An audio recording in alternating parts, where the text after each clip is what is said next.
Good morning dear students. Today let's start with the second part of social science, that is political science.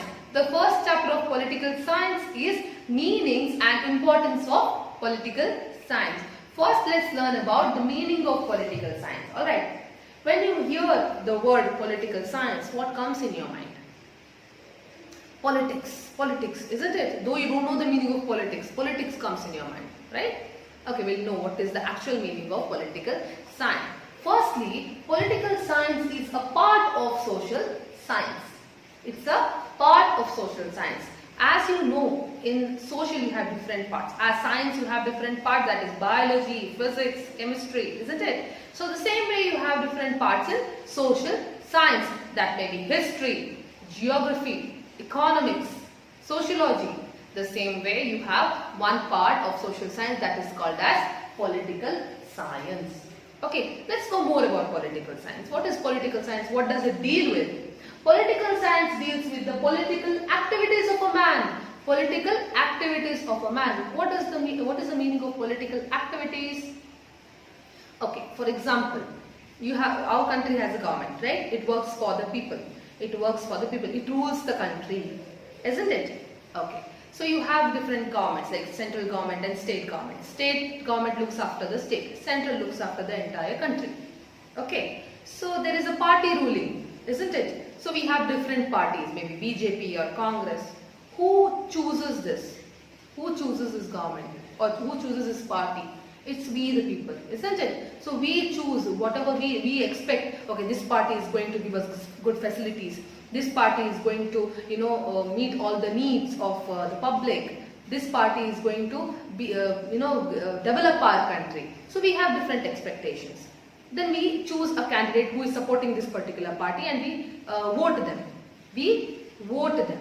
This is one of the political activities of a man. We vote. We choose one particular party. We vote for one particular candidate who is supporting this particular party. If you are 18 and above, being a citizen of this country, you have a right to vote.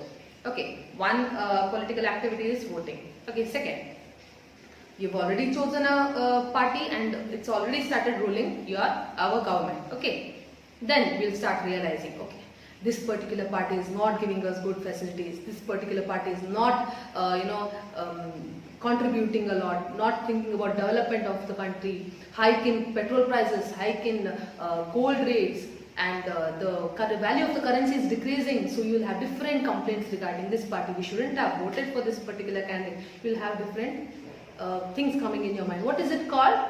It's called criticizing the government. Criticizing. Okay, you have right to criticize. That means next time you are not going to vote this because they are not working properly. So criticizing the government is also one part of political activity. Thirdly, okay, this candidate is not working. He is not working to give facilities for the people. Okay, I am going to stand for the elections.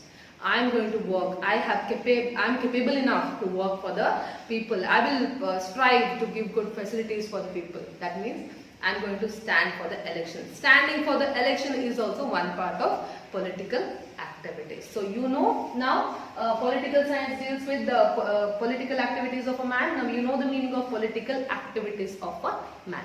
Alright. Now what more does it deal with? Political science deals with the state and government. The meaning what we know regarding the state is completely different to the meaning what it belongs in political science. Now when we hear the word state, what comes to your mind? Maybe Karnataka, Tamil Nadu, Maharashtra, Gujarat. These are the states what we know. But in political science, state means it's a nation or a country. Here you will not find country, word country you will not find. They depict or refer the country as state. Alright. Now you know the meaning of state here? Okay. Now the word government, political science deals with the government. Government as in how it works, for whom it works.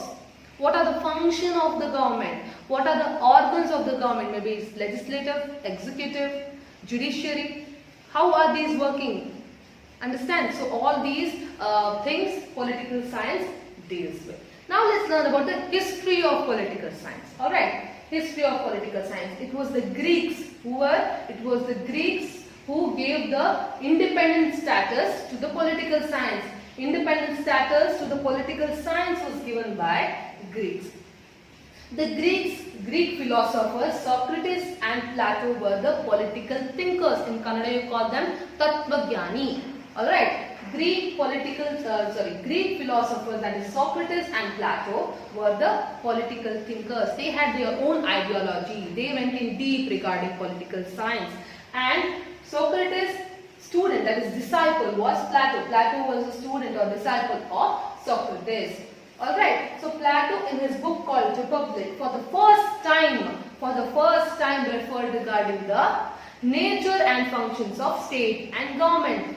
Plato in his book called the Republic, he referred regarding the nature and functions of the state and government. Very important, remember that. Okay, then Plato's student Aristotle, okay, Socrates' student Plato, Plato's student Aristotle, he was referred or considered as the father of political science. He was considered as the father of political science. Who? Aristotle, the student of Plato. Here one question arises to me.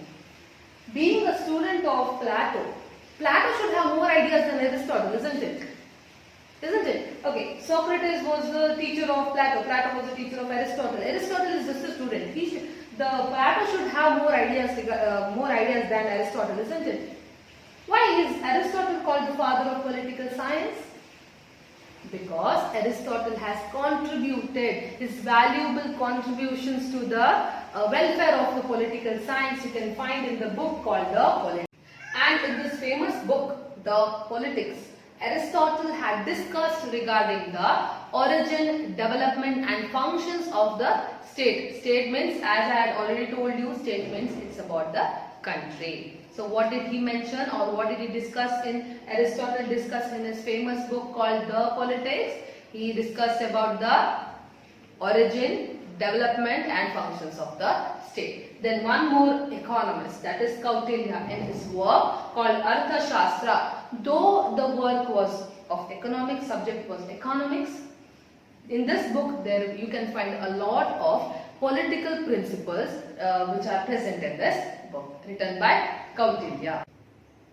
Students, so now you know Greeks had given the status of independent science for the word politics, isn't it? So politics was given the status of independent science by Greeks, and Greeks used to use the term politics for the study of the state. For the study of the state, Greeks used to use the word politics, and the term politics was derived by the Greek word called polis.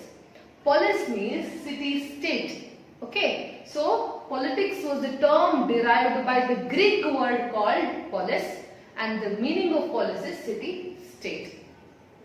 Politics was used for the dealing of city affairs or city-state affairs.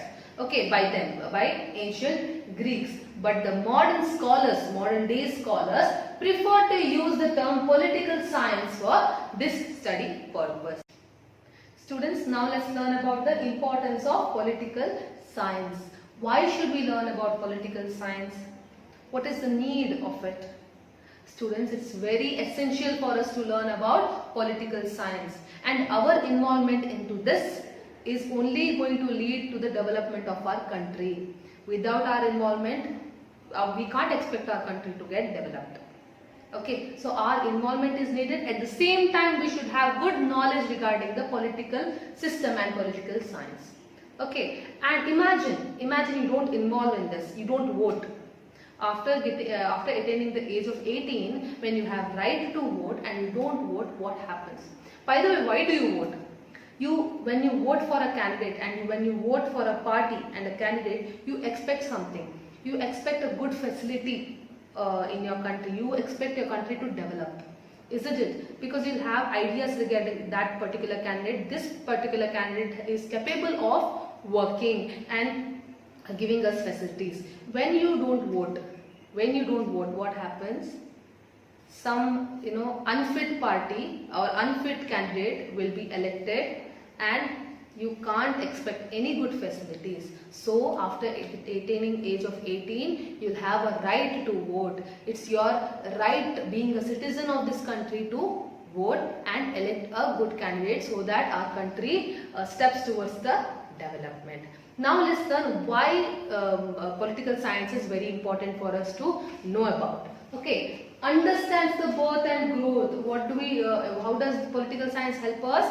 Political science helps us to understand the birth. How did the state or our country took birth? How did it find the growth? How did it develop? These things you can learn by studying about political science. And information regarding the type of government, the information regarding what type of government are you living in or are you staying in. Maybe it's communist government, or maybe it's a democratic government, maybe it's republic government. These things you will learn once you study the political science. Then political activities involved in functions of the state. What kind of political system are you living in, or what kind of political system is your country having? Maybe multi-party system or single party system. Multi-party system, I can give you one example of India. We have different political parties, isn't it? It's BJP or maybe Congress or maybe AAP party. We have different political parties. And election system is once in 5 years. We have election system in once in 5 years, and Rajya Sabha once in 6 years. And single party system, I can give you a good example of China, where they have single political party. Got clear? Okay. Origin and development of ideas. Political science helps us to understand about the origin, how did it come into origin, and development of such ideas, which I am going to tell you now. Like monarchy. Monarchy means one ruler. Monarchy means one ruler, maybe king or emperor. It's one ruler. Okay. And how did we find freedom, justice, law, equality, good government, and about wars and peace? We can have idea once we study about political science. Plans of the future activities of the government. Plans of the future activity. Political science helps the government to plan about the future. What happens when it guides regarding the future? We can expect the development of the country, and helps the state to establish as modern welfare state. I can give you an example of India itself. India is a modern welfare state. Because when does the state turns into modern welfare state? When a country gives more importance to human lives than money. Money is not given more importance. What is given importance in India? India, we give more importance to human life. Understand? Money is given second importance. First importance is given to human lives. That means when somebody is getting retired, pension plan is given, pension facility is given. Understand? So these facilities are which leads our country to, our state to modern welfare state. Not only the pension facilities for the senior citizens, but also the housing facilities, building of the houses for the poor or people relating to below poverty line. These facilities are being given. Though I and you don't get these facilities, but government provides these facilities for the one who actually needs it. Okay. Then political science helps us to gain the knowledge of the constitution. As you know the meaning of constitution already. What is the meaning of constitution? Constitution is the set of basic rules which is followed by the government. All these informations you can find in political science. It also helps, political science helps in understanding the organs of the government. What are the organs of the government? There are three organs of the government. It is legislative, executive and judiciary. Legislative, it relates to MLAs, MPs, how they should work and how they should make others work, or the people who are under them, how they should make others work. All these informations you can find in political science. Then executive, it relates to ministers and officials, what are their rights, how they should work, all these informations. And judiciary, the people who are related to law, maybe judges, when we should reach to them, or how can they help us. All these informations you can find in political science. Students, political science develops political consciousness amongst the people and keeps the government politically active. What does it mean? See, you vote for the one who works really well, isn't it? So you vote for the one who give good facilities to the people. And what happens when you vote them and they come into power, the other political party will see that, okay, these people are working and even we have to work so that next time during the elections we have to win. So what happens, they look at the party who are ruling and learn and they work more. When you don't vote, what happens? These political parties will become sluggish. Sluggish means what will they think? Okay, these people are not having value of their votes. We can pay them and we can gain their votes. We can give them lunch or dinner or meals and gain their vote. We can give them temporary facilities till the elections to just, fool them and gain their votes. See, students, you should have, weightage of your votes. You should have your value of your vote. You should get dedicated to your vote, saying this vote is going to go for the one who contributes to the development of this country. Only then I am going to vote. Seeing their work, observe their work. Only if they are working well, give them your valuable votes. So your votes are having a lot of value. Understand? And if the civil servants or the government servants are not working, you have the right to complain regarding them. You have that right. Because who is paying them?